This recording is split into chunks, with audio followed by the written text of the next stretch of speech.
press quit. Oh, what? There's no Now other way to beat this game. As long as you move now it's forward, going you'll to be kill me walking for real. someone else's path. Stop now, and it'll be your only true choice. Whatever you do, choose it. Don't let time I'm about to choose get for you. obliterated. Don't let time. Did I die again? Oh. What's happening? Why is... Am I dead? Did I die again? Hello? Hello? Hello? What do I have to... Yep, I have to manually restart the game again.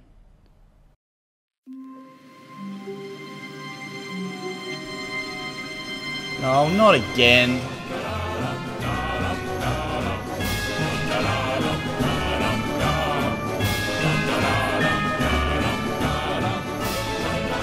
Hello everybody, Uncle Creepy here.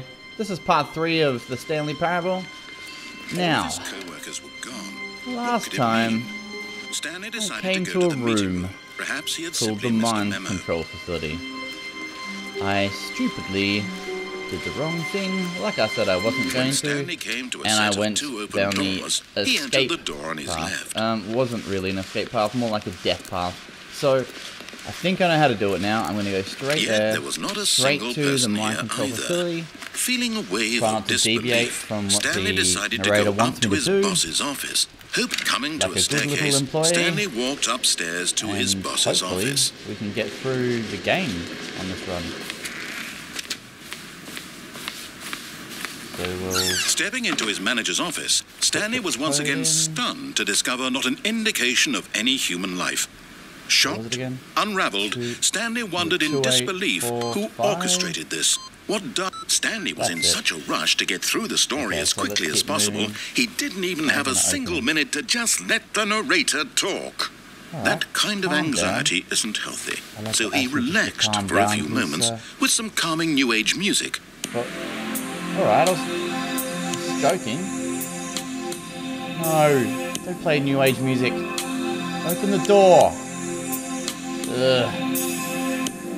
New Age music sucks. Feeling soothed and rejuvenated, Stanley calmly walked forward into the opened passageway. That's better. Now let's keep moving.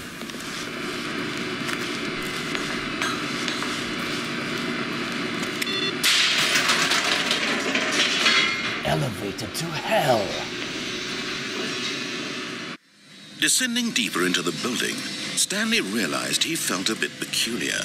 It was a stirring of emotion in his chest, as though he felt more free to think for himself, to question the nature of his job. Why did he feel this now, when for years it had never occurred to him? This question would not go unanswered for long. Okay, let's go. We're going to the Mind Control Facility, kids. Stanley walked straight ahead through the large door that read Mind Control Facility. We're going in here. Alright, what's this? This is kind of weird. Yeah. Nice. Let's go. The lights rose on an enormous room packed with television screens. What horrible secret did this place hold? Stanley thought to himself. Did he have the strength to find out? Weird?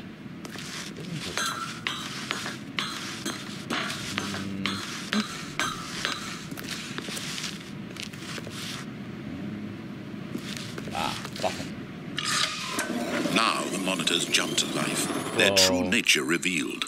Each bore the number of an employee in the building, Stanley's co-workers.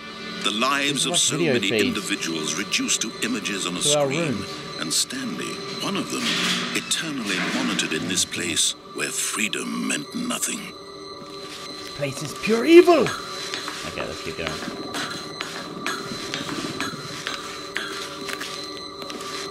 Another button. Elevator. This mind control facility, it was too horrible to believe. It couldn't be true. Had Stanley really been under someone's control all this time? Was this the only reason he was happy with his boring job? That his emotions had been manipulated to accept it blindly? Maybe? No. He refused to believe it. He couldn't accept it. His own life in someone else's control? Never. It was unthinkable, wasn't it? Was it even possible? Had he truly spent his entire life utterly blind to the world? Maybe? But here was the proof. The heart of the operation. Controls labeled with emotions. Happy, or sad, or content. Walking, eating, working, all of it monitored and commanded from this very place. And as the cold reality of his past began to sink in, Stanley decided that this machinery would never again exert its terrible power over another human life. For he would dismantle the controls once and for all. Yes, he would dismantle them. Dismantle the controls. What is going on? So, do I turn off or on? How do I do this? Off or on? Off or on? On? On. Oh, Stanley, you didn't just activate the controls, did you? After they kept you enslaved all these years, you go and you try to take control of the machine for yourself. Is that what you wanted? Control? Stanley, I don't want control. I applaud your effort, I really do. But you need to understand, there's only so much that machine can do. You were supposed to let it go, turn the controls off, and leave. If you want to throw my story off track, you're going to have to do much better than that. I'm afraid you don't have nearly the power you think you do. For example, and I believe you'll find this pertinent, Stanley suddenly realized he had just initiated the network's emergency detonation system. In the event that this machine is activated without proper DNA identification, nuclear detonators are set to explode, eliminating nuclear detonators? Alright, that's my cue to run. How long until detonation then? Let's say 2 minutes. 2 minutes. Okay, we've got 2 minutes. 2 minutes to stop an explosion. It's your story now. Shape it to your heart's desires. Oh, this is much better than what I had in mind. What a shame we have so little time left to enjoy it. Mere moments until the bomb goes off. But what precious moments each one of them is. More time to talk about you, about me, where we're going, what all this means. I barely know where to start. Doesn't work. What's that? You'd like to know where your co-workers are? A moment of solace before you're obliterated? All right, I'm in a good mood. You're going to die anyway. I'll tell you exactly what happened to them. I erased them. I turned off the machine. I set you free. Of course, that was merely in this instance of the story. Sometimes when I tell it, I simply let you sit there in your office forever, pushing buttons endlessly and then dying alone.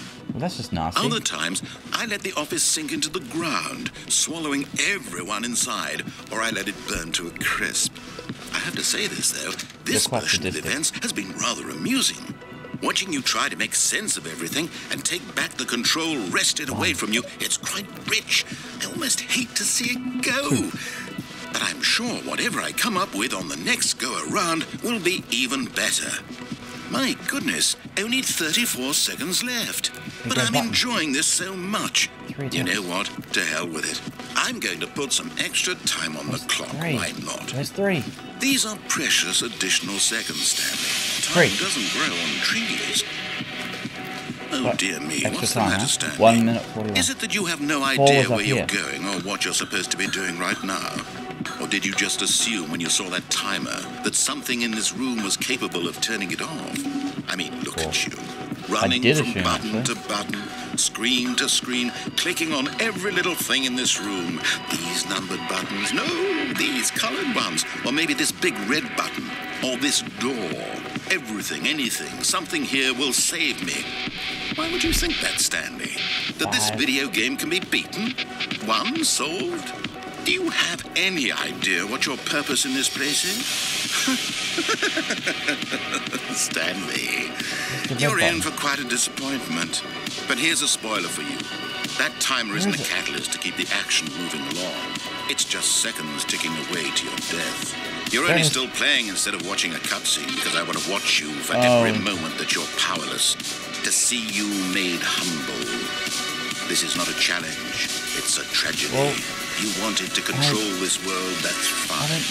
But I'm going to destroy it first, so you can't. No idea what to do now. Look at the clock, Stanley. That's 30 seconds you have left to struggle. 30 seconds until a big boom and then nothing. No ending here. Just you being blown to pieces. Will you cling desperately to your frail life? Or will you let it go peacefully? Another choice. Make it count. Or don't. It's all the same choice. To me. All a part of the what journey. choice do I have? I'm going to die. Always die. Why do I keep dying? I hate dying. Oh.